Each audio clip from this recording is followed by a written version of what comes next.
After arriving in Da Nang, we went straight to the cable car station from the airport. At the cable car station, they check your reservation and they provide you with your hotel voucher, which you use to check into your hotel. I never had to take a cable car to get to my hotel before, so this was a very memorable experience.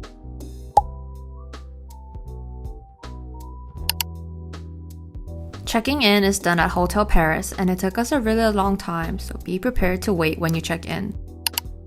My family and I stayed at Hotel de Lyon, and my brothers and I stayed in the family deluxe with one king-size bed and one single bed, and my parents stayed in the standard room with twin beds. The room got super cold when we went in December, and they had a heater in the room, but it was pretty difficult to navigate with. One thing I hated about the room was how there was no divider in the bathroom, so the water was getting everywhere when I showered.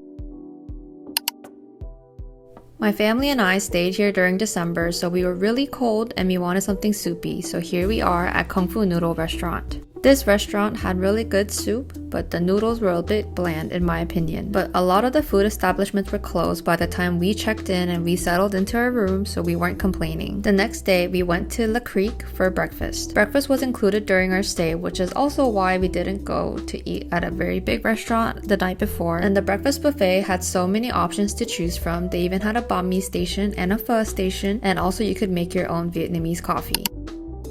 The biggest perk of staying here was that the in-house guests get to have early access to the Golden Bridge before the tourists do. Although it was super foggy and misty when we went in December, I didn't mind it at all because it made it look more cool, but I'd love to come back to see what it's like during the summer too. If you want to see the bridge before it gets crowded, I highly recommend staying here for a night so you get to enjoy this early access. Checkout was at 10 a.m. and it also took a while, but I was not surprised since checking in took so long. You can head down with the cable car, but for us, we decided to look around because they hold on to your bags and they give you a bag tag, which you show them to redeem your bags afterwards. I recommend getting Bana Hills related merchandise while you're up here. We got some magnets as that is something my mom and I always collect when we visit new places. My family and I visited Fantasy Park after checking out. There are many rides that are offered for free, so we got to ride them. One ride that I do recommend is the Alpine Coaster. I do not have any footage as I couldn't film while riding the coaster, but it was so fun and I recommend that you ride it when you're up here.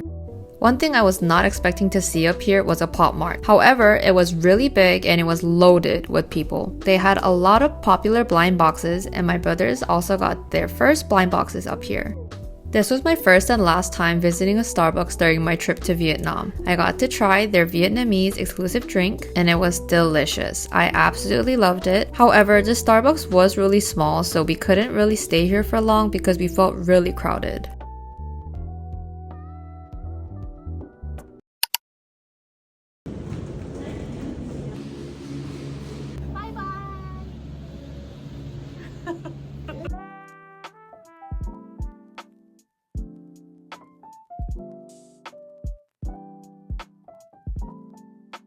Here are some things to know and some things I wish I knew before staying here. When checking in at the cable car desk, they asked to see your physical card that was used to make the reservation. My dad used his card to make our reservations. However, my dad couldn't bring his card because we disputed a fraudulent transaction on his card and the bank said that they were going to reissue him a new card, so he got rid of his card and didn't bring it. And this happened 2 days before we left for our trip. I wish they notified us about this information because if so, we would have brought the card anyway. Since they couldn't verify his card, the staff in the front desk in the cable car station told my dad and I that he would receive his refund to his card and they will charge my card the same amount. But this wasn't the case. After returning from my family vacation, I reached out to them over email several times and even left many forms on the contact us portion in their homepage on the website and found it really difficult to receive a response from them. I finally heard back and they told us that they did not charge my card for the room and they only charged me for the cable car fee. Thankfully, I wasn't charged the price for the room, but I wish they clarified the process instead of leaving me wondering. I believe it's important to be transparent about my experiences, both good and bad, which is why I'm sharing this. So if you do plan on staying here, make sure to bring your physical card that you booked with. I hope that the experiences that I shared with you today will help you on your trip, and thanks for watching. I'll see you in my other videos.